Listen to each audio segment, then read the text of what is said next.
Thank you so much. Thank you, Lauren, for the introduction. It's very exciting to be part of this conversation, looking at the future through a really optimistic lens today. So I'm delighted to be joined by two incredible speakers. We have Sarah Donnelly, who is Marketing and Communications Director at Blick, Rothenberg, and we have Paul Hutton, Founder and Director of Amplified Hotels.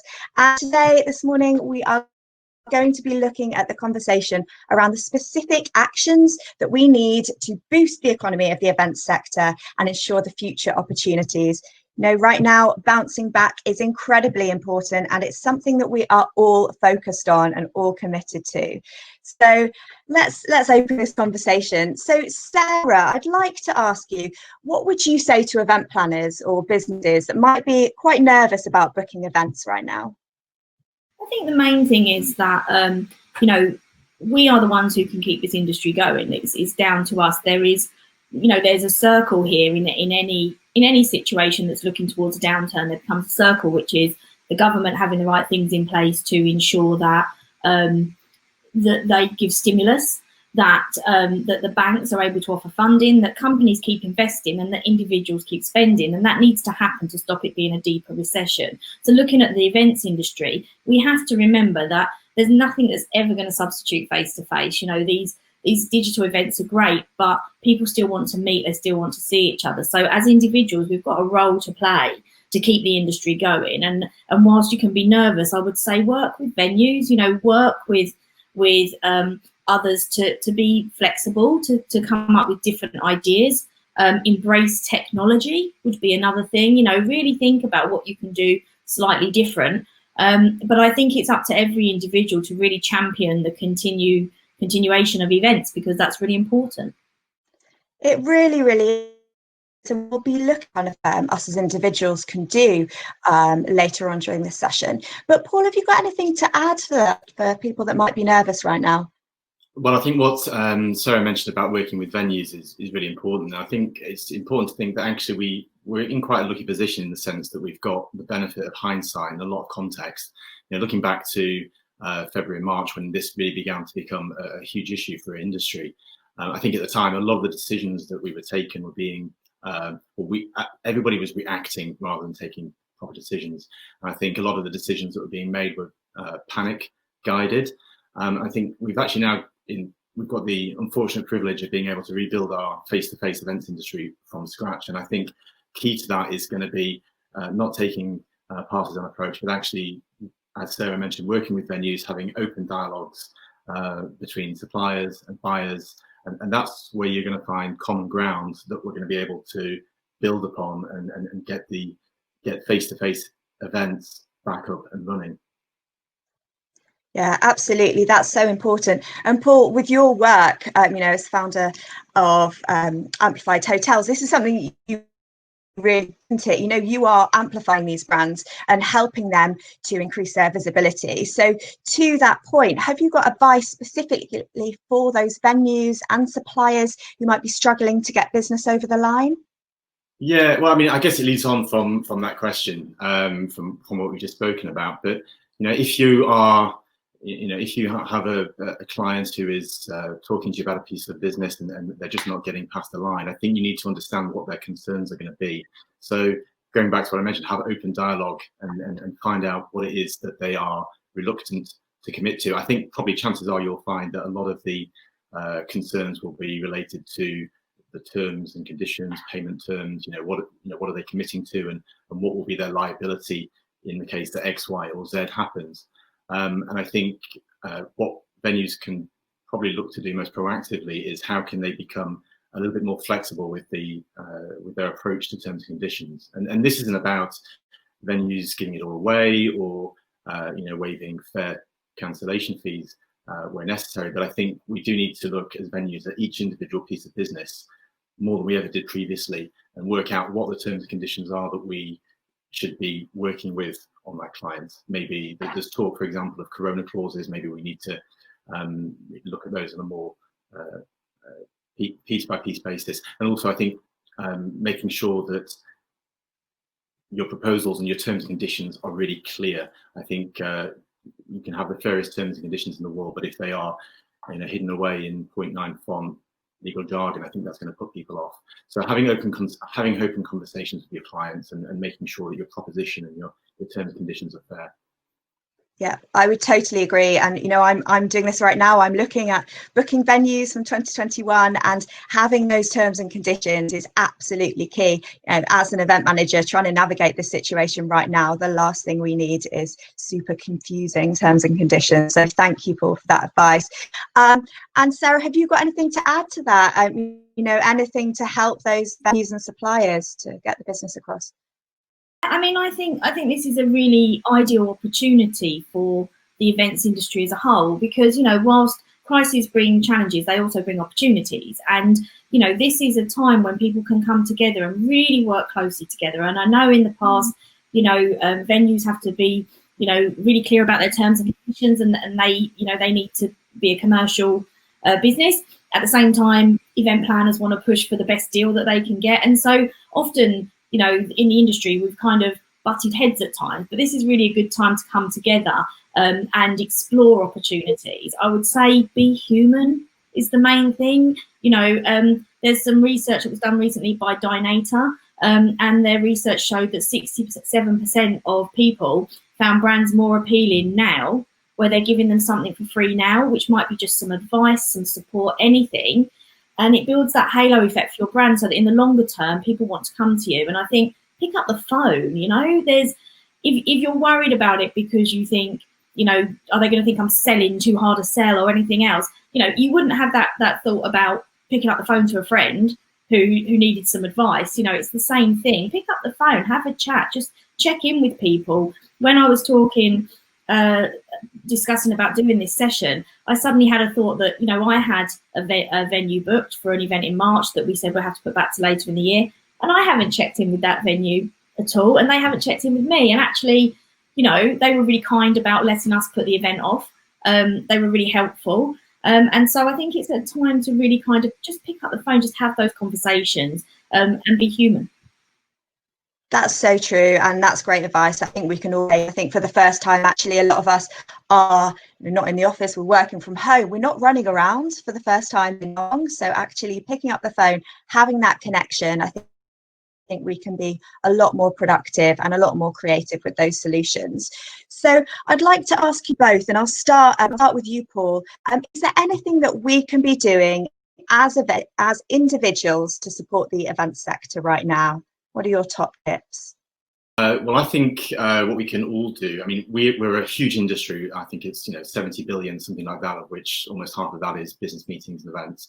And I think the industry is the sum part of many different types of businesses, many different sizes of businesses. And I think we all have a common benefit in getting it through this difficult time. And I think the best thing that we can do is, as individuals, is be aware and get behind the various campaigns that are out there right now to petition the government and DTMS on various issues that are really important to the survival of our industry.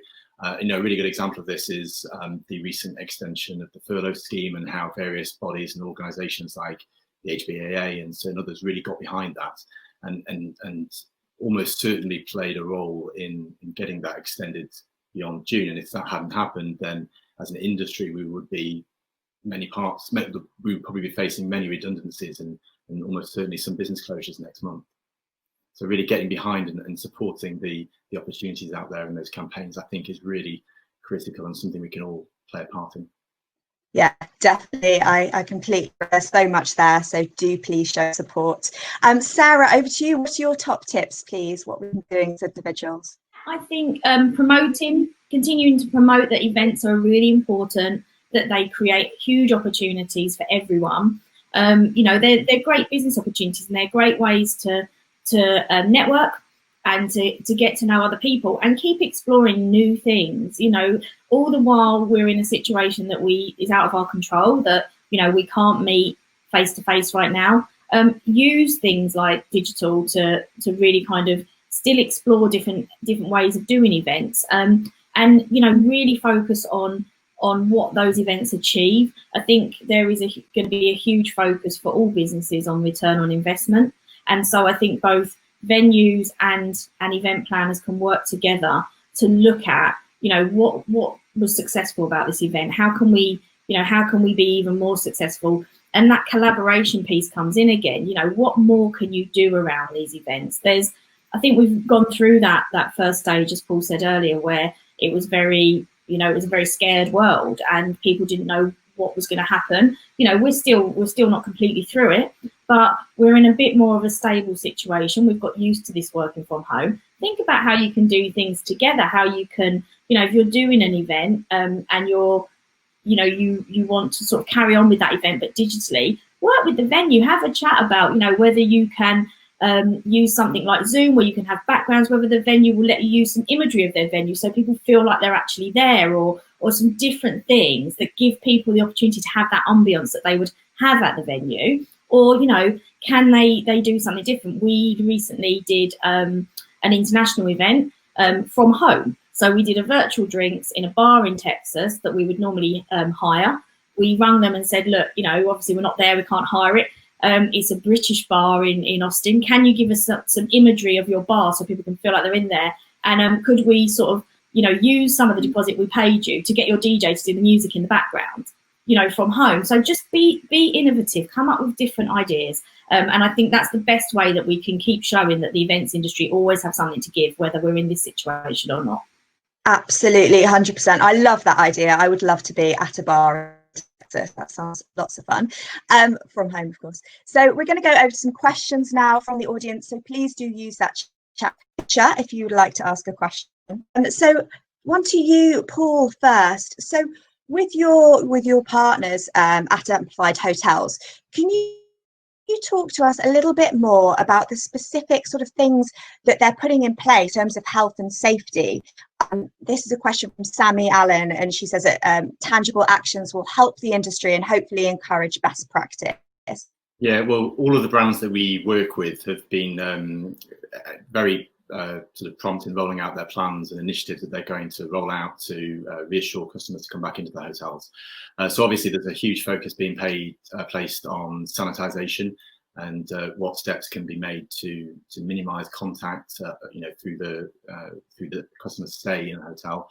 So things like contactless service, also looking at the way that food and beverage service is executed, particularly during conference lunches, because the traditional conference buffet presents a number of issues that have to be addressed. So some of the brands that we're working with are really moving away from buffet service and much more towards plated services. Aside from the actual sanitisation efforts and all those initiatives that are being introduced, the brands are also paying a lot of attention to what the impact of social distancing means for the capacities of their meeting rooms and the size of events that they can actually now host and organise. So we take, for example, some of our hotels in Amsterdam. They've already rolled out revised capacity charts.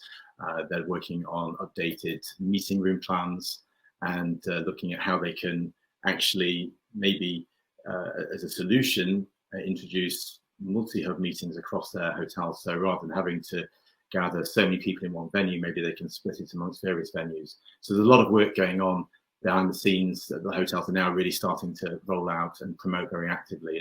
And the hope is that this will give customers the reassurance that they need to start coming back into hotels and holding face-to-face events in hotels and venues. Yeah, certainly very reassuring to see. I'm getting it as well. Lots of plans coming through from hotels that I work with.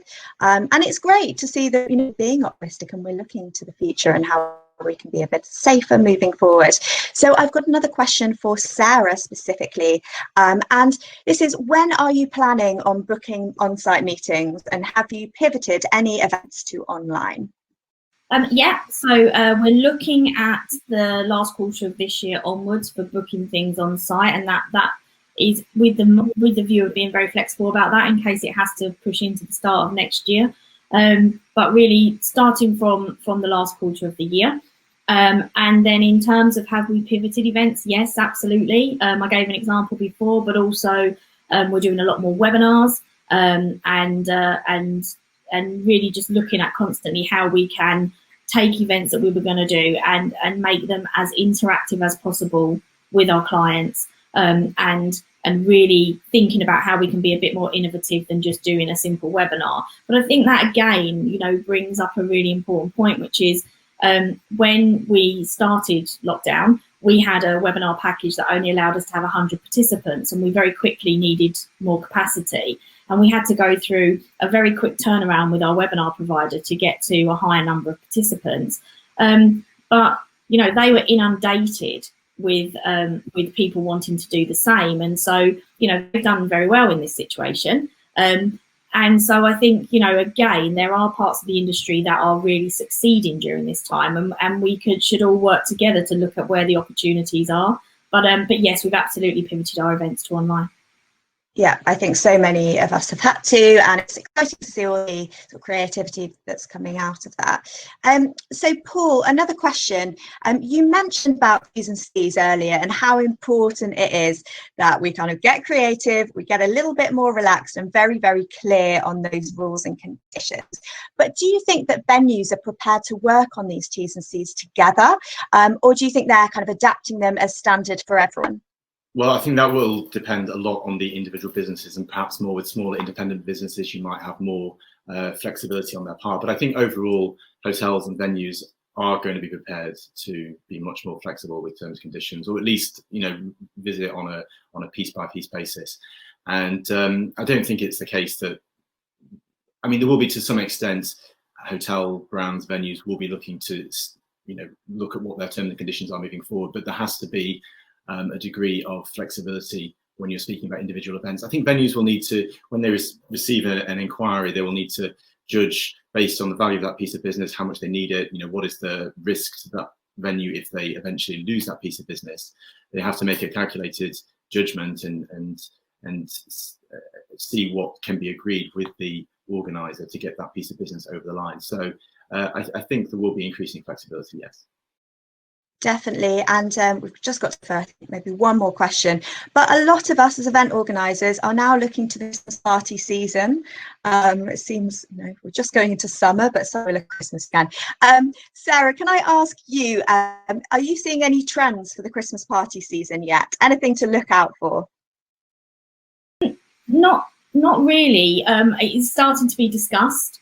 It's an interesting one. How do we have a Christmas party where we're normally in very good spirits and all wanting to, have a dance with our colleagues and not be social distancing. So it's a difficult one because we're still trying to figure out how we even get people back into the office safely. And so a party is a real challenge. And I think the venues that can really show that health and safety point and show how it can still be a fun and festive environment will be the ones that really succeed. And again, embrace technology. As you normally do your showcases as a venue, I'd love to join some remote showcases where you've got cameras and you're showing us around the venue and what you might do for social distancing. Bring it to life for people, because otherwise it's just a conversation. Actually, that will get people more excited. So thank you so much to everyone who joined us, and thank you very much to Sarah Donnelly and Paul Hutton. It's been great to chat to you and hear some of your thoughts, certainly staying as an industry and staying resilient and excited for those live events to happen again. So thank you all very much.